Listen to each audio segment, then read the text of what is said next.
గురువుగారు, శ్రీచక్ర ఆరాధన మనం ఇంట్లో చేసుకోవచ్చా? దీనికి ప్రత్యేకించి నియమాలు ఏమైనా వర్తిస్తాయా? శ్రీచక్రము అంటేనే సాక్షాత్తు త్రిమూర్తుల యొక్క స్వరూపమే శ్రీచక్రం. ఒక్క అమ్మవారి స్వరూపము మాత్రమే కాదు, నవ ఆవరణలు ఉంటాయి. దాంట్లో 9 ఆవరణలు ఉంటాయి శ్రీచక్రంలో.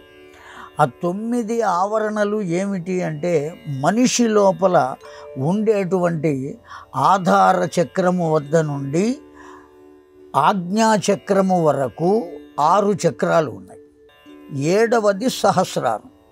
ఈ సహస్రారాన్ని చేరుకుంటే అతడు లయం అయిపోయినట్టే, బ్రతికి ఉండగానే లయం అవుతాడు.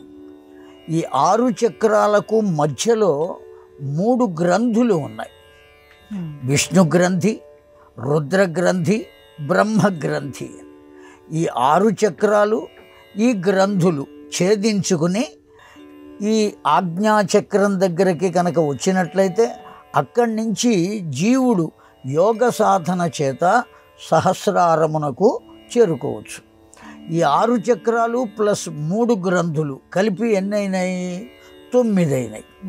ఈ 9 ఆవరణలలో ఉన్నాయి. కనుక శ్రీచక్రములో ఏం ఉన్నదయ్యా అంటే, జీవన పరిమాణము మొత్తము ఆ శ్రీచక్రంలో ఉన్నది. ఆత్మతత్వం అంతా శ్రీచక్రంలో ఉన్నది. త్రిమూర్త్యాత్మక స్వరూపము శ్రీచక్రంలో ఉన్నది.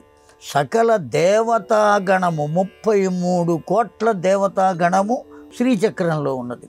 కనుక శ్రీచక్రాన్ని కనుక ఆరాధన చేస్తే సకల దేవతలను ఆరాధన చేసినటువంటి భాగ్యం మనకు కలుగుతుంది. ఒక్కొక్క దేవత దగ్గరకు వెళ్ళి చేయలేం కదా. ఆ విధంగా శ్రీచక్రాన్ని ఆరాధన చేయటం అనేటువంటిది శంకర భగవత్పాదుల వారు మనకు అందించినటువంటి గొప్ప వరం. అయితే శ్రీచక్రార్చన ఇంట్లో చేయవచ్చునా, ఇంట్లో ఉండవచ్చునా? సకల దేవతలను ఇంట్లో కాకపోతే బజార్లో పెట్టుకుంటామా? కనుక ఖచ్చితంగా శ్రీచక్రం అనేది ఇంట ఉండవచ్చు. కాకపోతే ఆ శ్రీచక్రము కేవలం షోకేసులో పెట్టి మా ఇంట్లో కూడా శ్రీచక్రం ఉన్నది అని చూపించుకోవడానికి కాదు ఉండవలసింది, అర్చన చేయటానికి ఉండాలి. శ్రీచక్రార్చన విధానము, దానికి కావలసిన ఉపదేశము, ఇవన్నీ అందరూ పొందే అవకాశం లేకపోయినా, చేసేంత సమయం లేకపోయినా, కనీసం దైవ మందిరంలో ఆ శ్రీయంత్రాన్ని ఉంచి కాస్త కుంకుమ గంధము వేసి, కాస్త పసుపు వేసి, ఇంతకన్నా నేను చెయ్యలేను భగవంతుడా అని నమస్కారం చేసినా ఆ భగవంతుడేమి చంపడు. ఈ మాత్రం చేశావురా అని ఆనందపడతాడు. కనుక ఎవరైనా శ్రీచక్రము ఇంట ఉంచుకోవచ్చు, ఆరాధన చేతనైతే చేయవచ్చు, అందులో ఏ దోషము లేదు. అంతే.